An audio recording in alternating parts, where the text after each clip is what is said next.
Bună ziua! Astăzi avem o serie cu emisiunea Cetățeanul vorbește. Vom vorbi despre salvgardarea patrimoniului cultural. Yo!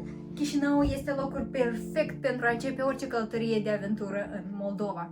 Capitala Moldovei se mândrește cu spațiile sale verzi expansive, inclusiv peste 23 de lacuri și numeroase parcuri mari, precum piețele, mănăstirile și alte atracții turistice interesante de văzut. Cercetați străzile Chișinăului și veți descoperi o arhitectură diversă, inclusiv clădiri din secolul al XIX-lea, arhitectură sovietică grandioasă și alte atracții turistice. După declarația de independență din 27 august 1991, în Republica Moldova intră în vigoare un set de acte normative prin care statul își asumă jurisdicția asupra prezervării patrimoniului cultural național.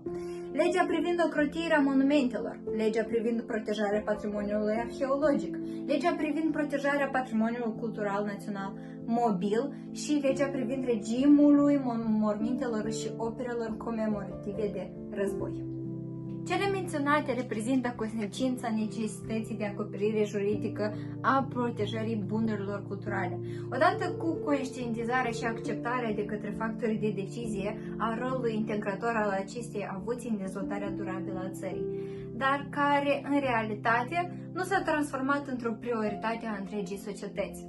De altfel, în starea lui actuală, patrimoniul public al Republicii Moldova se confruntă cu o multitudine de probleme destructive, fiind supus presiunilor antropice ale societății postindustriale, economice și mulți alți factori. Din păcate, clădirea primăriei municipiului Chișinău a fost supus multor transformări pe parcursul istoriei.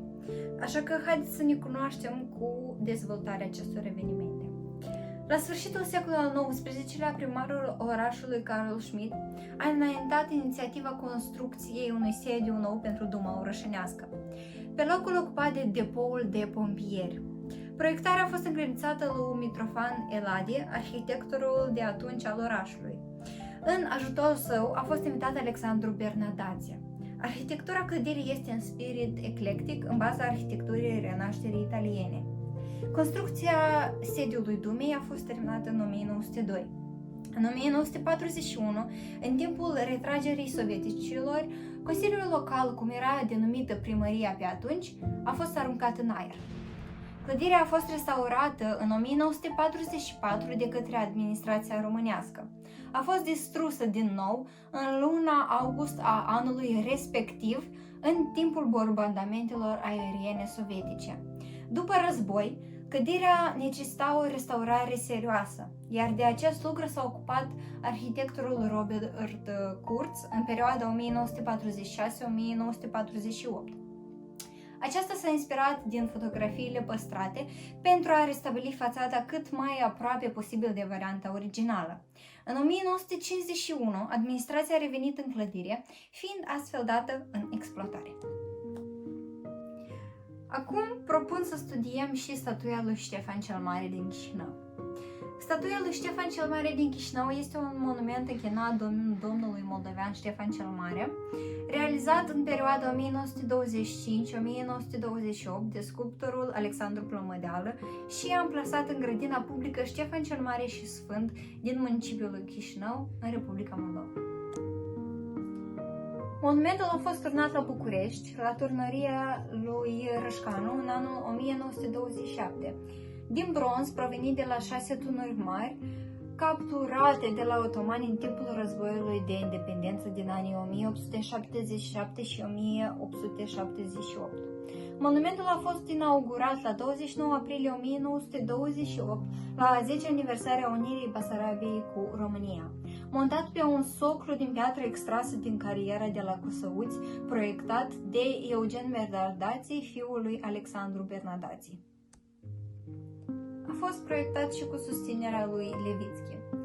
Monumentul avea în total 11,20 de metri înălțime. Soclul era compus din 5 pietre monolite și avea 6 metri înălțime. Statuia are 5,20 de metri înălțime. Pe fațada principală a soclului era dătuită inscripția Ștefan cel Mare, domnitor al Moldovei, După ultimatumul sovietic dat României din 1940, statuia a fost transportată la Vaslui. Pe 28 iunie, unde a fost instalată lângă Biserica Sfântului Ioan, ctitorită chiar de Marele Voievod. Socrul a rămas la Chișinău, fiind demolat. În august 1942, statuia a fost reinstalată la Chișinău, în fața Arcului de Triunf. În 1944, statuia a fost evacuată din nou, fiind transportată la Craiova. În anul 1945, sculptorița Claudia Cobizeva, o elevă a sculptorului Alexandru Plomădeală, pe atunci traducătoare la Comisia Aliată, în fapt sovietică, de control, a văzut întâmplător statuia lui Ștefan cel Mare într-un parc din Craiova și a semnalat aceasta autorităților sovietice. Statuia s-a reîntors astfel la Chișinău ca bun cultural scos din URSS. În anul 1971 a fost luată decizia de restaurare și instalarea unui postament nou care ar corespunde ideii autorului. În 1972, conducerea țării și-a propus să scape de monumentul incomod, vrând să scoată monumentul din oraș. Dar după protestele patrioților a fost lăsată în grădina publică, însă a fost mutată cu 18 metri în adâncul parcului și a fost amplasată pe un postament sărac din ciment. Monumentul lui Ștefan cel Mare a fost restaurat în anii 1942 și 1945, iar în anul 1990 de către Combinatul de Restaurare al Ministerului Culturii din Moldova. În 1990, monumentul a fost reamplasat. Noul soclu a fost executat din piatră de cosăuți de către arhitectul Eugen Bernadazi, fiul lui Alexandru Bernadazi. Odată cu reinstalarea monumentului au fost restabilite și inscripțiile inițiale. După cum ați auzit, toate monumentele și orice element al patrimoniului cultural al nostru au fost supuse marilor transformări și chinuri, transportate dintr-un loc în altul sau bombardate sau distruse din oarecare cauze.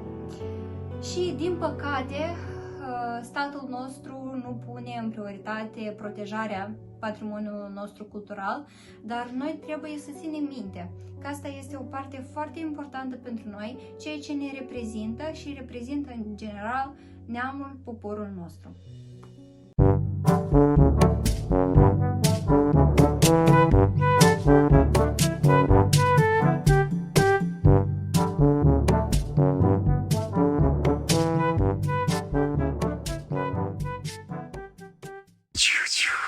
Hai așa, ciu-ciu-ciu.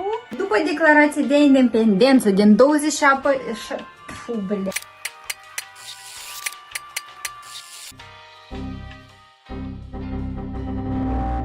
Блогер. Cu stativ, cu tot cum scade.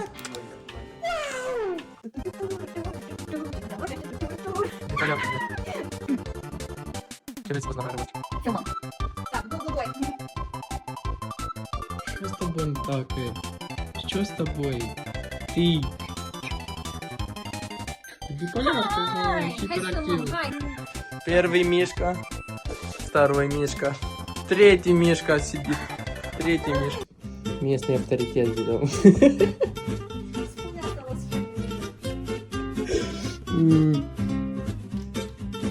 Котик, ты мой хороший котик. Котик, я добрый. Не надо. Это вот мои поцарапал меня.